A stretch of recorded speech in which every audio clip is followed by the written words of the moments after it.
Hey guys, it's Darren. Welcome to my YouTube channel where I plan on talking about college, engineering, and fashion and art. I don't have much to say for the intro today, so let's get straight into the video. As you can tell from the title, I'm going to be talking about my Stanford Admissions File that I viewed early or late fall, my freshman year. I'm a rising sophomore now. I figured since applications are not open, students are probably going to want to be looking into all of this stuff, so you know, why not give you some perspectives. Quick disclosure, anything that I say will not guarantee your acceptance into these universities, but I know I was definitely interested in all these videos when I was applying to school, and I definitely watched a bunch, so I figured why not. First off, let's just talk about how it works. So every student has the right to view their admissions file through FERPA. For a college student, you can do that now with your school. I don't know how it works during quarantine, but there's probably a way. I know Stanford allows us to do it still even in quarantine. Yeah, I just sent in a request, and I got a notice within 45 days. I think it took about 2 weeks for me to make an appointment, and then I went to the appointment to view my admissions file. I was given 20 minutes to look at my admissions file. I could not use any electronics, but I was able to take notes. I did throw away my notes, but I was able to write most of them onto my laptop, so I still have a lot of them, and I do have a pretty good memory. Just note the policies may be different at your school. I don't really know how it works everywhere. Maybe you can't take notes at all. You have to do it all from memory. Alright, so what's on the admissions file? Well, on the admissions file, they're gonna have several rankings on a scale of 1 being the best to 5 being the worst. And they're also gonna have comments and notes from your readers / interviewers. I had comments from 2 readers and my interviewer as well. And for the rankings, they rank stuff like high school rigor, testing, support, extracurriculars, something Stanford calls SPIV, which is just your intellectual vitality, or in other words, I think they describe it as your desire to learn and your curiosity. You know, does this person take the extra effort to learn about stuff, or are they just sitting in class and taking what's given? And they like to have students that express, I don't know, a lot of curiosity and very eager to learn about different things no matter what it is. So that's a big part. They also give you an overall score at the end. So both my readers, they gave me the exact same scores, and I also had no sub-scores. Sometimes they give you a plus or a minus within the number category. So for my high school rigor, they gave my school a 3, which I thought was pretty standard. I just go to a public school. They offer a lot of AP classes. I don't know, it's not like super extreme. It depends on how you take it really, where I went. For my testing score, I got a 2. I guess that includes probably all your standardized testing like APs and your SAT subject tests, all that stuff. So both of them did give me a 2. I wasn't expecting a 1 because I didn't get perfect scores or any stuff like that. But I did do pretty well in most of my standardized testing. So for support, I'm not really sure what that is. I think that's probably your recommendation letters that you have to ask your professors. And I had to turn in 2 recommendation letters and from teachers, and then 1 from my counselor as well. They gave me a 2, so that's good. There's no say because I didn't get to see them, but my extracurriculars, they gave me a 2 as well. I was a little bit surprised just because I didn't think I would get a 2. I was thinking maybe a 3 because I feel like my extracurriculars are a little bit average. I was just in kind of a bunch of service clubs, and I also was in athletics, but I guess I was very involved in my athletics, and I did do pretty well in track and field towards the end of my career, my high school career. So I don't know, maybe that's why there was a lot of dedication to that. For my SPIV, or intellectual vitality, they gave me a 2. I don't really know how they assessed that. I think it's probably through your essays.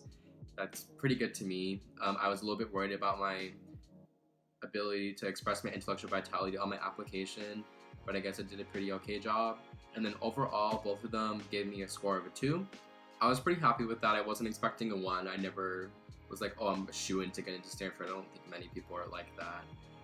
But a 2 was actually pretty surprising to me. I was very happy about that. But also at the end of the day, whatever scores you get or stuff and whatever, it doesn't really matter because you're at the university, you're there for a reason, so I won't look into it too much. As for the comments, my first reader didn't make a lot of notes. They kind of just restated everything that was in my comment application and supported my admittance, and the paragraph was very short. There wasn't anything out of the ordinary there. But for my second reader, they definitely had a lot more to say in regards to my essays. In my essays, I'm looking at my computer by the way, if you're wondering. They noted that they really enjoyed my main comment app essay. They said they felt that they were able to access my emotions and my thoughts and feel what I was feeling, and I was very happy about that. I was actually pretty proud of my main Common App essay, and I don't consider myself to be the best writer, but I was happy to see that note. They then noted that the other essays were unusually reflective and poetic, which in hindsight, I guess that's kind of true. I didn't really think about that. I wasn't trying to be like the next, me blanking on any poet ever, right? The next Shakespeare.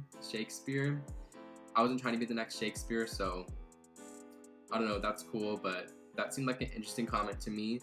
They also noted that they were sometimes a bit generic, but good nonetheless, and I did kind of feel the same.